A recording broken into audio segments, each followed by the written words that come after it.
MTA International, reaching the corners of the earth.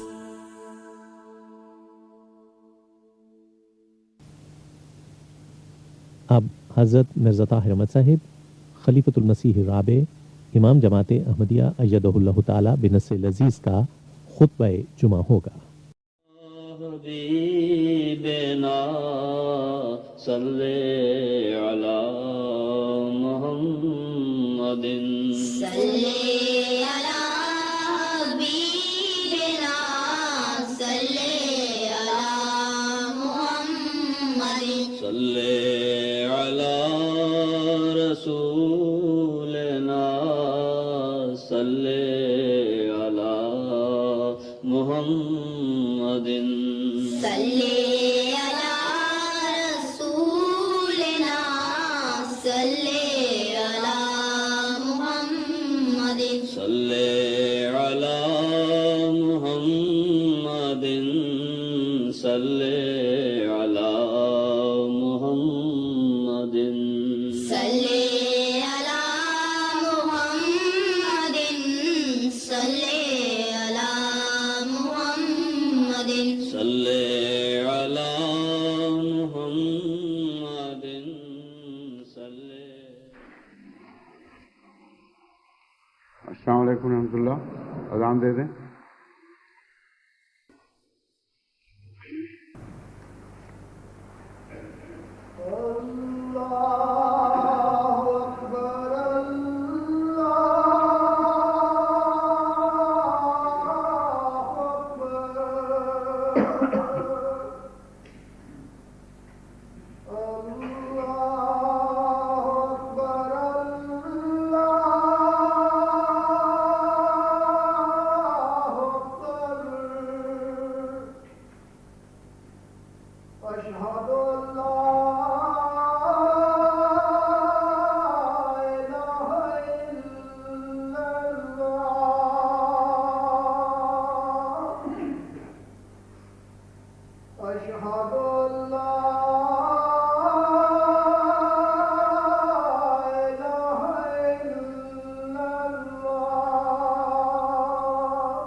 أشهد أن لا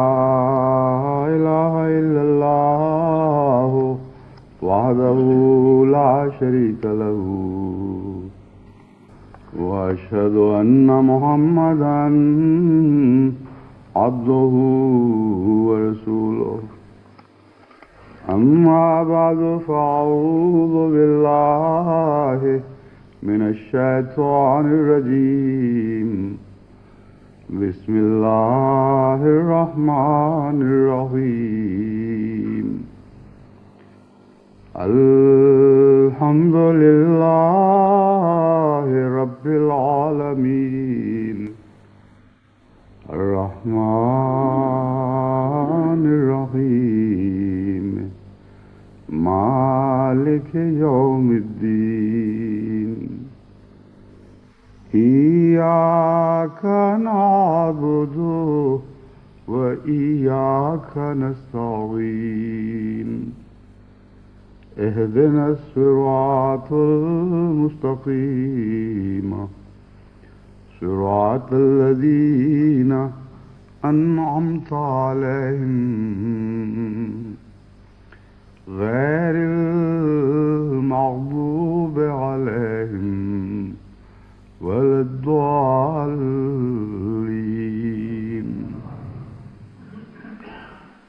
لتبلغن في أموالكم وأنفسكم ولتسمعن من الذين أوتوا الكتاب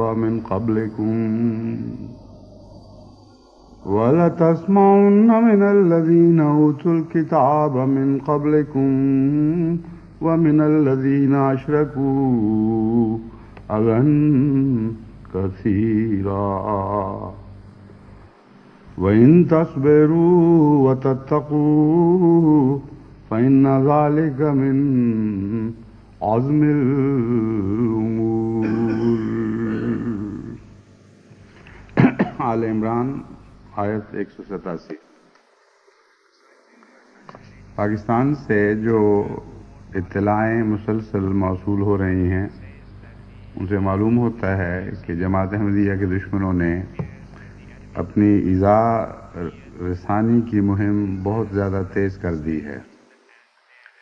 اور کثرت سے مختلف جگہوں سے جو خطوط ملتے ہیں ان سے پتہ چلتا ہے کہ حد سے زیادہ بد کلامی اور بد زبانی کے ذریعے جماعت احمدیہ کے صبر کو آزمایا جا رہا ہے۔ معلوم یہ ہوتا ہے کہ یہ کوئی ایسا منصوبہ ہے کہ جس سے وہ سمجھتے ہیں کہ احمدی نوجوان اپنے جذبات پر قابو نہ رکھتے ہوئے کوئی ایسی جوابی کارروائی کرنے پر مجبور ہو جائیں گے کہ ان کو یہ بہانہ ہاتھ آ جائے کہ گویا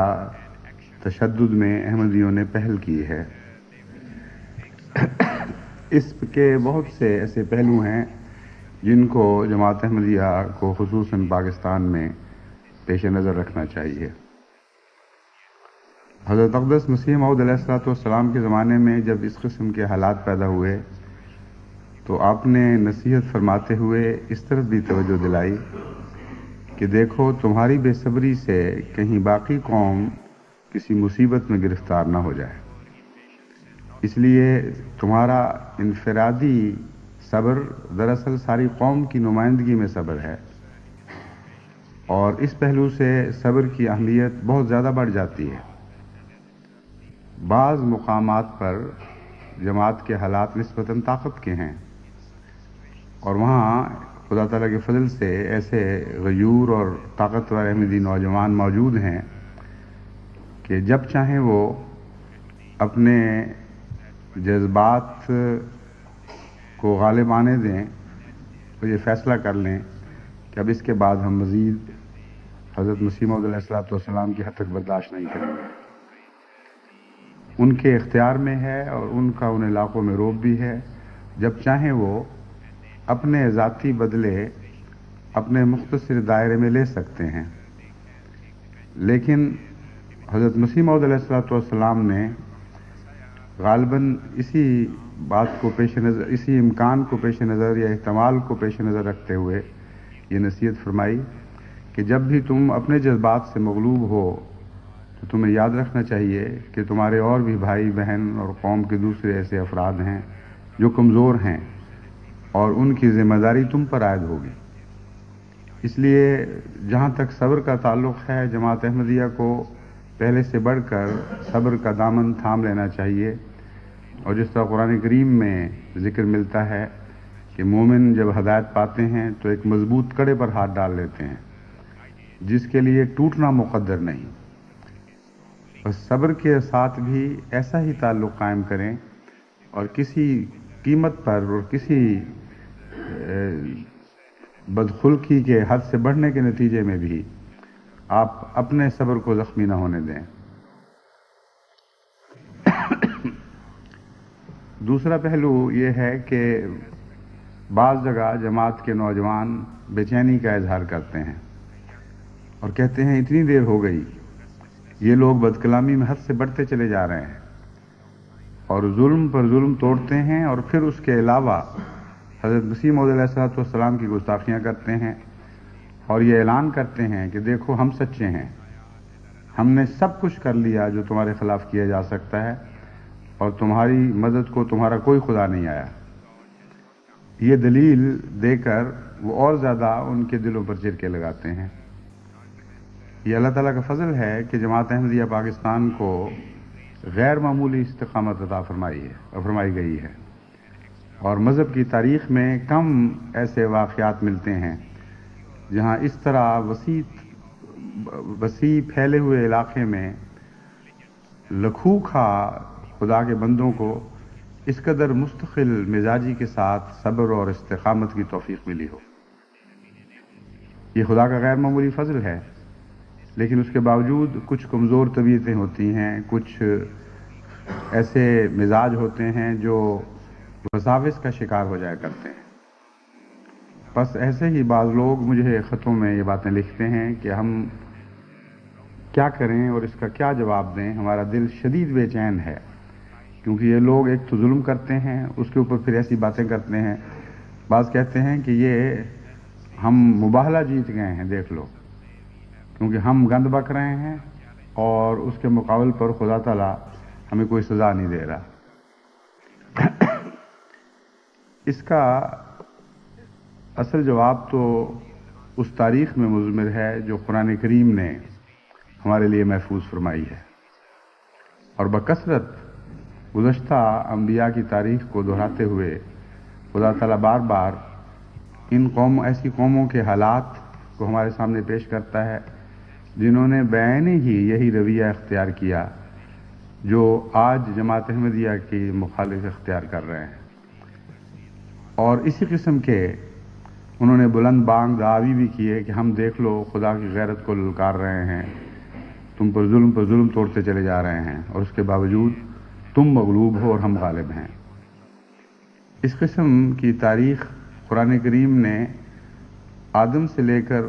حضرت صلی اللہ علیہ وآلہ وسلم کے زمانے تک کے واقعات کی محفوظ فرمائی اور مومنوں کو بارہا اس کی طرف متوجہ کیا۔ اس تاریخ میں جو بنیادی طور پر سبق دیا گیا ہے وہ تو صبر ہی کا ہے، لیکن اس کے علاوہ خدا تعالیٰ کی طرز عمل اور خدا تعالیٰ کی سنت پر بھی روشنی ڈالی گئی ہے۔ اس دور میں اسے سمجھنا بہت ہی ضروری ہے، ورنہ ہو سکتا ہے کہ دماغ بہک جائیں اور غلط نتیجے پیدا کریں۔ جس آیت کی میں نے تلاوت کی ہے یہ آل عمران کی 187 آیت ہے، اس میں مومنوں کو متنبہ کرتے ہوئے فرمایا گیا لَتُبْلَوُنَّ فِي أَمْوَالِكُمْ وَأَنفُسِكُمْ، تم ضرور آزمائے جاؤ گے اپنے مالوں کے نقصان کے ذریعے بھی اور جانوں کے نقصان کے ذریعے بھی، اور صرف اسی پر دشمن بس نہیں کرے گا، تمہارے مال لوٹے گا، تمہارے اموال کو جلائے گا یا نقصان پہنچائے گا، اور تمہاری جانیں تلف کرے گا۔ اور اس کے بعد وَلَتَسْمَعُنَّ مِنَ الَّذِينَ أُوتُوا الْكِتَابَ مِنْ قَبْلِكُمْ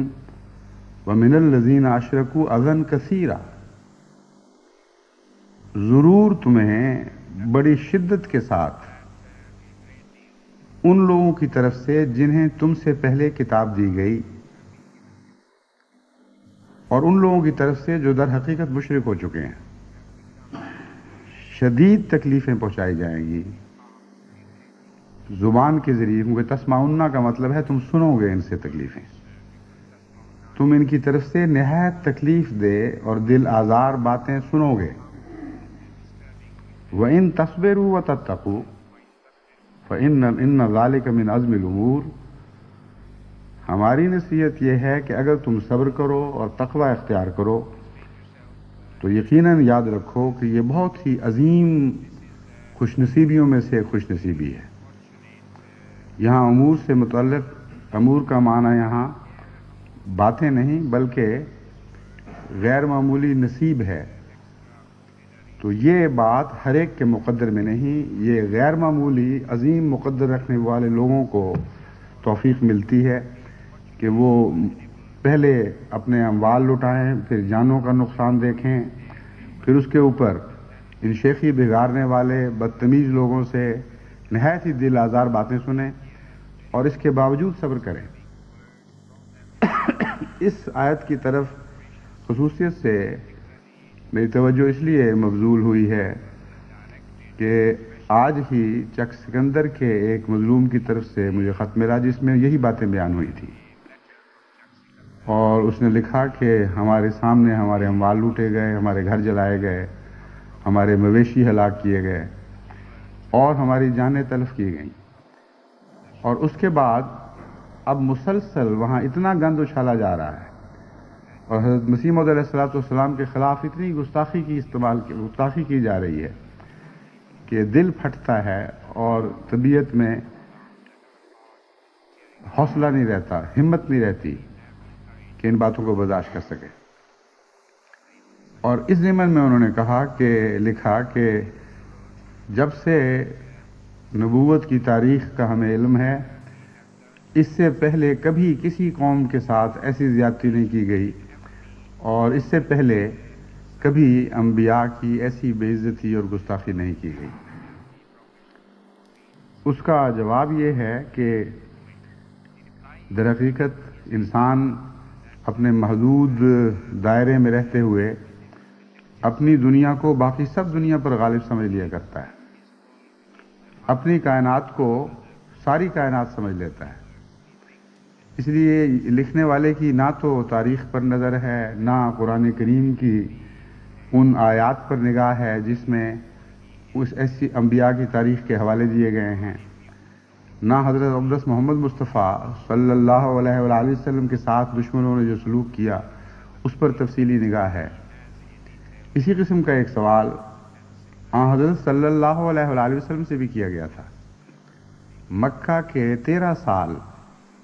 جو انتہائی اذیت کے سال تھے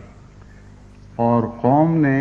گستاخی کی حد کر دی تھی اور تمام حدیں پھلانگ گئی تھی در حقیقت، ایسے موقع پر حضرت رسول اکرم صلی اللہ علیہ وآلہ وسلم کے ایک صحابی جو بڑے غیور تھے اور اسلام لانے سے پہلے بے حد معزز تھے، انہوں نے حضور اکرم صلی اللہ علیہ وآلہ وسلم سے عرض کیا کہ یا رسول اللہ، اب تو معاملہ حد برداشت سے باہر ہو چکا ہے. ہم لوگ جو پہلے اسلام سے پہلے معزز تھے، ہمیں انتہائی ذلیل کیا جا چکا ہے. ہم جو یہ برداشت نہیں کر سکتے تھے کہ کوئی میلی آنکھ سے ہماری طرف دیکھے، اب ہم ہر قسم کے ظلم اور سفاکی کو برداشت کرتے چلے جا رہے ہیں اور اس پر مسلسل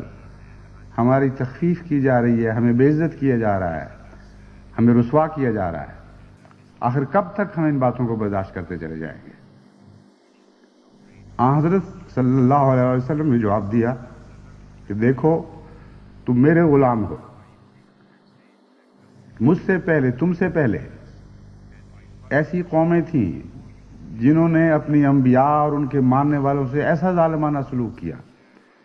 کہ ابھی تم نے وہ باتیں نہیں دیکھی. اور وہ سلوک یہ تھا کہ لوہے کی آنکڑوں سے ان کے چمڑیاں ادھیڑ لی گئیں، ان کی کھالیں ادھیڑ لی گئیں اور ان کے سروں کو آروں کے ساتھ چیرتے ہوئے دو نیم کر دیا گیا. لیکن ان لوگوں نے خدا کی خاطر صبر کیا اور اف نہیں کی. کیا تم جو میری طرف منسوب ہوتے ہو اس صبر کا نمونہ نہیں دکھا سکتے؟ الفاظ یہ نہیں، لیکن تاریخ میں اسی مضمون کا واقعہ ہمیشہ کے لیے انمٹ حروف میں ثبت ہو چکا ہے. اور حضرت صلی اللہ علیہ وآلہ وسلم کی اس نصیحت کا ایسا گہرا ان کے دل پر اثر پڑا کہ وہ کہتے ہیں کہ اس کے بعد پھر کبھی میرے دل میں اف کا خیال تک نہیں آیا. بس ہم بھی تو حضرت اقدس محمد مصطفیٰ صلی اللہ علیہ وآلہ وسلم کی غلامی ہی میں سے اس دردناک دور میں سے گزر رہے ہیں. ہمیں بھی وہی نمونہ دکھانا چاہیے جو محمد مصطفیٰ صلی اللہ علیہ وآلہ وسلم کے غلاموں کو زیبا ہے، جو زیب دیتا ہے ان کو جو محمد رسول اللہ علیہ وسلم کے غلام کہلانے کی خاطر یہ سارے دکھ برداشت کر رہا ہے۔ بس قرآن کریم تو فرماتا ہے کہ تم سے پہلے بھی ایسا ہوا ہے اور تم سے بھی ایسا ہی ہوگا۔ وہ لوگ جن کو تم سے پہلے کتاب دی گئی وہ لازماً تمہیں دکھ پہنچائیں گے اور کسی بات پر ٹھہریں گے نہیں، ہر ظلم کے بعد ایک اور ظلم کی راہ تلاش کرتے چلے جائیں گے۔ اس ضمن میں حضرت اقدس محمد مصطفیٰ صلی اللہ علیہ وآلہ وسلم سے جو سلوک مکے کی گلیوں میں ہوا کرتا تھا اس کا ذکر کرتے ہوئے سورہ الانبیاء کی 37ویں آیت میں اللہ تعالیٰ فرماتا ہے وَإِذَا رَآكَ الَّذِينَ كَفَرُوا إِن يَتَّخِذُونَكَ إِلَّا هُزُوًا أَهَٰذَا الَّذِي يَذْكُرُ آلِهَتَكُمْ وَهُمْ بِذِكْرِ الرَّحْمَٰنِ هُمْ كَافِرُونَ کہ اے محمد صلی اللہ علیہ وسلم، جب یہ لوگ تجھے دیکھتے ہیں جن لوگوں نے کفر کیا ہے تو سوائے اس کے کہ تجھ سے ٹھٹھا کریں اور تجھے مذاق کا نشانہ بنائیں اور کچھ نہیں کرتے۔ أَهَٰذَا الَّذِي يَذْكُرُ آلِهَتَكُمْ، یہ وہ شخص ہے، دیکھو ذرا اس کی حالت تو دیکھو، یہ باتیں کرتا ہے تمہارے معبودوں کے متعلق۔ کیسا تحقیر کا جملہ ہے، کس قدر شدت کے ساتھ تذلیل کی جا رہی ہے۔ اور اظہار آقا کے مضمون سے بات ظاہر ہوتی ہے کہ روزمرہ کا یہ دستور تھا۔ حضرت اقدس محمد مصطفیٰ صلی اللہ علیہ وآلہ وسلم مکے کی جس گلی سے گزرتے تھے آپ سے یہی سلوک ہوا کرتا تھا، اور 13 سال تک مسلسل یہ سلوک ہوتا رہا ہے۔ آپ نے تو اف نہیں کی، آپ نے تو خدا سے شکوہ نہیں کیا، خدا نے اس تذلیل کو دیکھتے ہوئے ان لوگوں پر تو بجلی نہیں گرائی جو حضرت اقدس محمد مصطفیٰ صلی اللہ علیہ وسلم پر بجلیاں گرایا کرتے تھے، جن کی خاطر کائنات کو پیدا کیا گیا تھا۔ اس لیے آج اس سے مختلف سلوک خدا کا آپ نہیں دیکھیں گے، وہ سلوک ہوگا جو اس سے پہلے خدا قوموں سے کرتا چلا آیا ہے۔ اور اگر آپ کی آنکھیں کھلی ہوں تو آپ وہ سلوک دیکھ سکتے ہیں کہ ہو رہا ہے اور ہوتا چلا جائے گا، یہاں تک کہ قوم کی آنکھیں کھلیں یا یہ قوم زندہ رہنے کے لائق نہ سمجھی جائے، زندہ رکھنے کے لائق نہ سمجھی جائے۔ پھر قرآن کریم ایک عمومی مضمون بیان کرتے ہوئے فرماتا ہے وَمَا يَأْتِيهِم مِّن رَّسُولٍ إِلَّا كَانُوا بِهِ يَسْتَهْزِئُونَ كَذَلِكَ نَسْلُكُهُ فِي قُلُوبِ الْمُجْرِمِينَ، کہ ان کے پاس کبھی کوئی رسول نہیں آیا یا نہیں آتا إِلَّا كَانُوا بِهِ يَسْتَهْزِئُونَ، مگر یہ بدبخت ہمیشہ اس سے تمسخر کیا کرتے ہیں۔ بس حضرت مسیح موعود علیہ السلام کے ساتھ اگر تمسخر کرتے ہیں تو خدا کے ہر پاک بندے کے ساتھ یہی سلوک کیا گیا ہے، اور یہ آپ کی صداقت کی نشانی ہے، نہ کہ جھوٹا ہونے کی نشانی۔ وہ لوگ جو گند اچھالنے والے ہیں وہ ان لوگوں سے جا ملتے ہیں جو تاریخ میں انبیاء کے مقابل پر کھڑے ہوئے دکھائی دیتے ہیں، اس گروہ میں جا کے شامل ہو جاتے ہیں۔ اور انبیاء کا گروہ ہمیشہ آپ کو وہی دکھائی دے گا جو مظلوم ہے، جس کے خلاف زبانیں دراز کی جا رہی ہیں، گند اچھالے جا رہے ہیں، ہر قسم کی بکواس کی جا رہی ہے، ہر قسم کی ذلت و رسوائی ان پر ٹھوسی جا رہی ہے، اور یہ ایک طرفہ یہ مضمون چلتا چلا جاتا ہے، اور یوں معلوم ہوتا ہے کہ جیسے خدا اپنے انبیاء کی غیرت کے معاملے میں بحث ہو چکا ہے۔ لیکن خدا بحث نہیں ہوا کرتا، خدا کا جواب ہمیشہ بالآخر ان لوگوں پر غالب آیا کرتا ہے،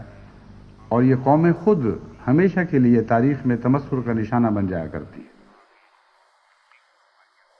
ایسے لوگوں کے متعلق قرآن کریم فرماتا ہے کہ قیامت کے دن ان کے ساتھ جو معاملہ ہوگا اس میں ان کی بازی الٹا دی جائے گی۔ اس وقت مومن ان کو اس طرح دیکھیں گے جس طرح دنیا میں یہ مومنوں کو دیکھا کرتے تھے، اور فرمایا دنیا میں ان کا کیا حال تھا، ان الذین اجرموا کانوا من الذین آمنوا یضحکون، صرف انبیاء ہی سے نہیں بلکہ ہر اس شخص سے یہ مذاق کیا کرتے تھے جو ایمان لے آیا۔ بس آج حضرت مسیح موعود علیہ الصلوۃ والسلام تو ہم میں نہیں، مگر حضرت مسیح موعود علیہ الصلوۃ والسلام پر ایمان لانے والوں کے ساتھ وہی سلوک ہو رہا ہے جو سلوک انبیاء کے ساتھ کیا جاتا ہے۔ چنانچہ یہاں قرآن کریم نے مومنوں کا ذکر بطور خاص فرمایا ہے، انبیاء کا نہیں۔ ان الذین اجرموا، یقیناً وہ لوگ جو مجرم ہوئے،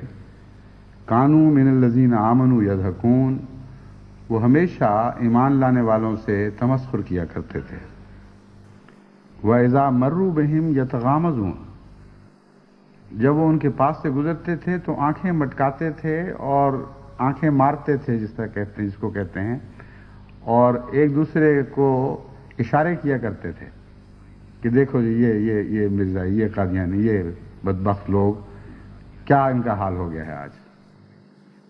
وَإِذَا انقَلَبُوا إِلَىٰ أَهْلِهِمُ انقلبوا فَكِهِينَ، اور جب وہ گھروں میں لوٹتے تھے تو گھر میں لوٹ کے یہ باتیں کیا کرتے تھے، بڑی بڑی باتیں کرتے تھے، بڑے بڑے مذاق اڑاتے تھے کہ آج ہم نے دیکھا ہے رستے میں چلتا ہوا ایک شخص اس طرح مفلوق الحال، بے بس، بے یار و مددگار، اور ہم اس کے اوپر باتیں بناتے رہے اور اس کو کوئی اختیار نہیں تھا کہ وہ جواباً ہمارے متعلق کوئی زبان کھول سکتا۔ وَإِذَا رَأَوْهُمْ قَالُوا إِنَّ هَٰؤُلَاءِ لَضَالُّونَ، اور یہ باتیں کر کے ان باتوں کو اپنی صداقت کا نشان بتاتے ہیں، اور یہ بتایا کرتے تھے کہ دیکھ لو ہم نے یہ سب کچھ کیا، ہم سچے اور یہ جھوٹے نکلے، یہ گمراہ لوگ ہیں جن کے خلاف ہم یہ زیادتیاں کر رہے ہیں اور ان کی کچھ پیش نہیں جا رہی۔ آج پاکستان میں یہی صداقت کا نشان یہ لوگ آج پیش کر رہے ہیں جو کل ان کے کذب اور ذلت کا نشان بن کے قیامت کے دن ان کے سامنے پیش کیا جائے گا۔ لیکن قیامت کس نے دیکھی ہے؟ بے چین اور مضطرب لوگ یہ کہہ دیا کرتے ہیں کہ مرنے کے بعد جو ہوگا دیکھا جائے گا، اس دنیا میں بھی تو خدا ہمیں کچھ دکھائے۔ میں ان کو بتاتا ہوں کہ اس دنیا میں بھی خدا ان کو دکھاتا ہے اور ہمیشہ دکھاتا چلا ہے، صرف ان کی آنکھیں کھلنی چاہیے،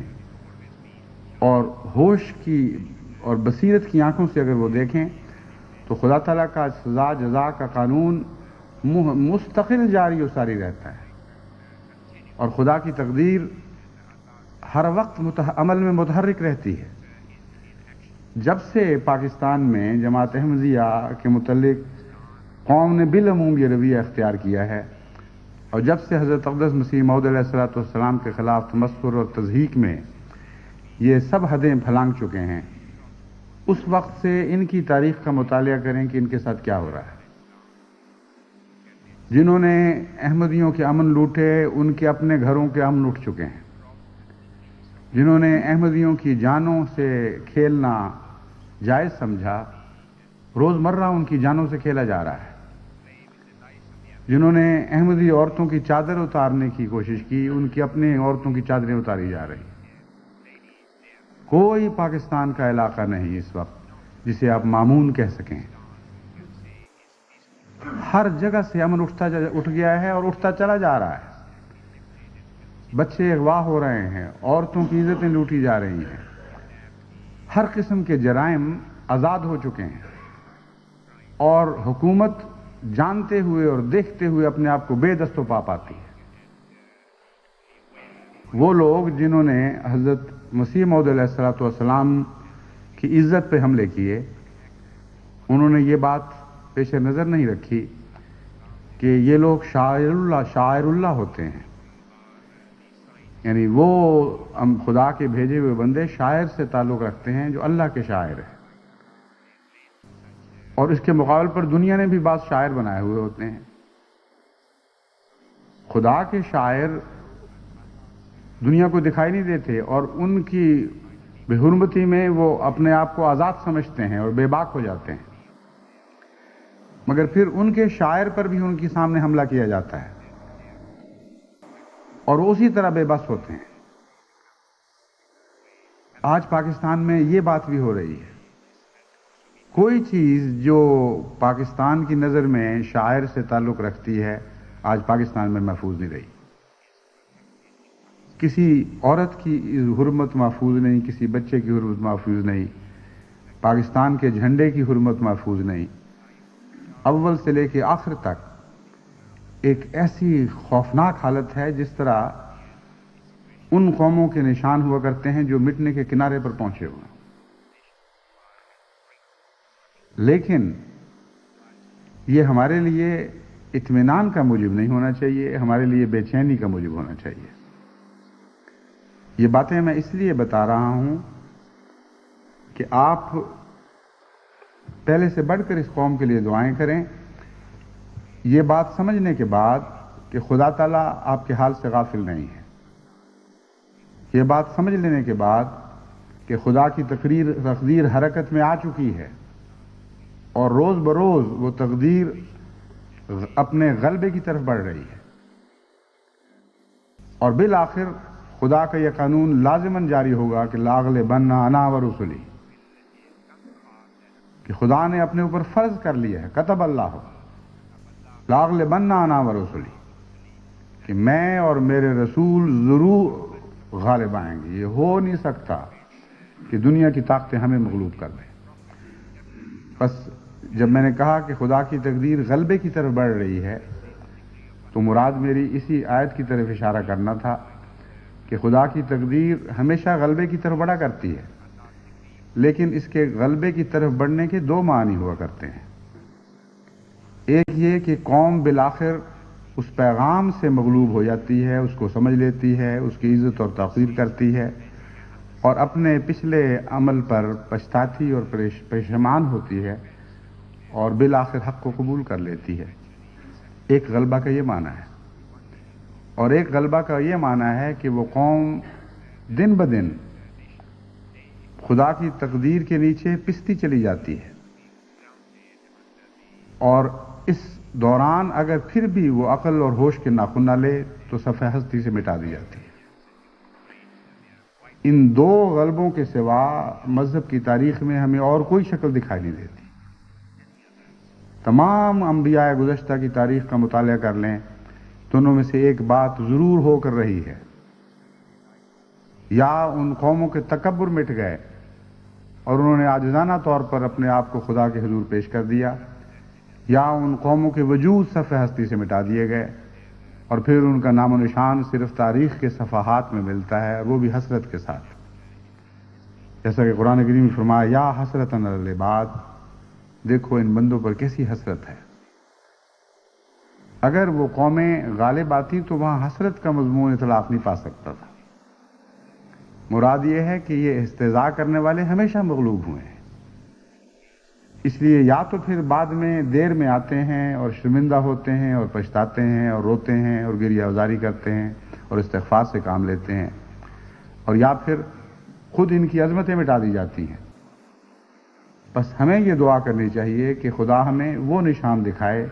جو دلوں کے غلبے کا نشان ہے، اور ہماری اس قوم کو ایمان لانے والوں میں شامل کرے. حضرت مسیح موعود علیہ السلام نے اسی زمانے کے متعلق غالباً، میرا تو یہی یقین ہے کہ اسی زمانے کے متعلق فرمایا ہے، خدا کرے کہ یہ بات ہم اپنی آنکھوں سے پوری ہوتی دیکھ لیں. امروز قوم من نشناسد مقام من، روزی بگریہ یاد کن از وقت خوشترم.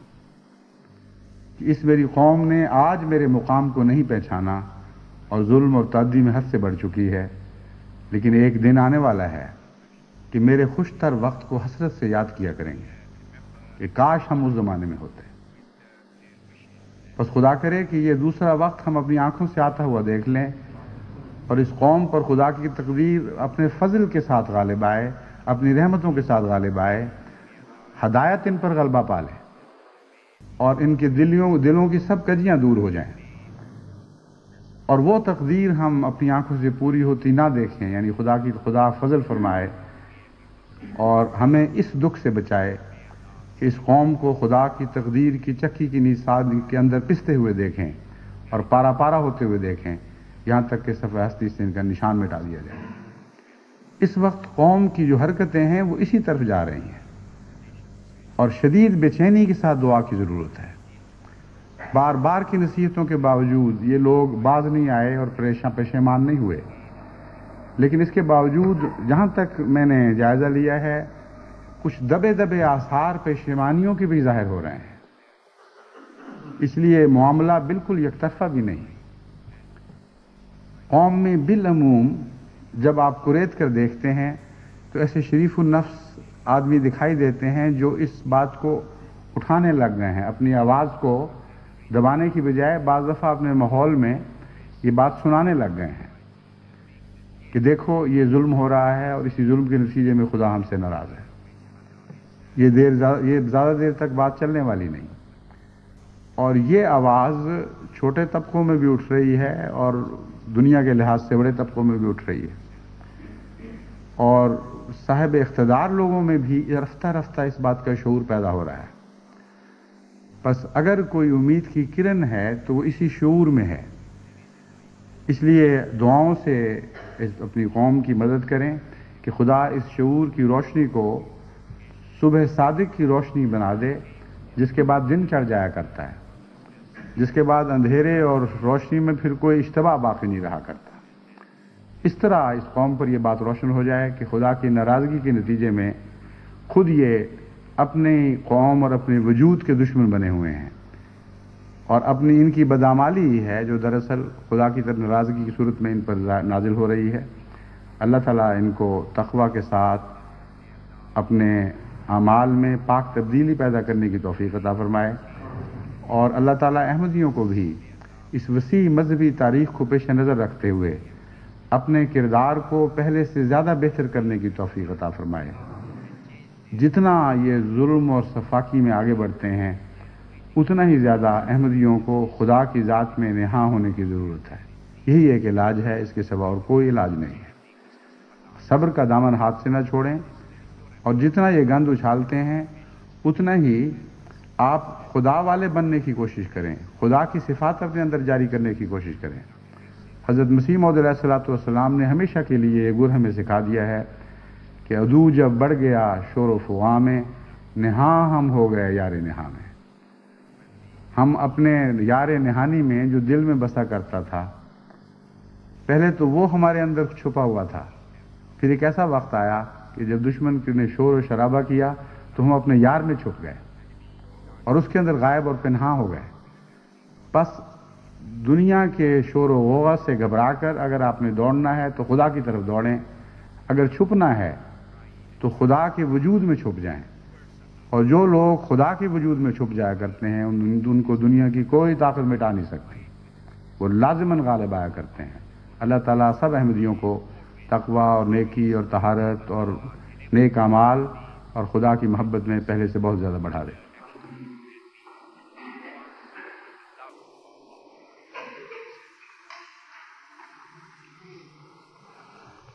الحمدللہ نحمده ونستعینه ونستغفره ونؤمن به ونتوکل علیہ ونعوذ باللہ من شرور انفسنا ومن سیئات اعمالنا من یهده اللہ فلا مضل له ومن یضللہ فلا هادی له ونشهد ان لا اله الا الله وحده لا شريك له ونشهد ان محمدا عبده ورسوله. عباد الله رحمكم الله، ان اللہ یامر بالعدل والإحسان وإیتاء ذی القربى وینہی عن الفحشاء والمنکر والبغی یعظکم لعلکم تذکرون. اذکروا اللہ یذکرکم وادعوہ یستجب لکم ولذکر اللہ اکبر.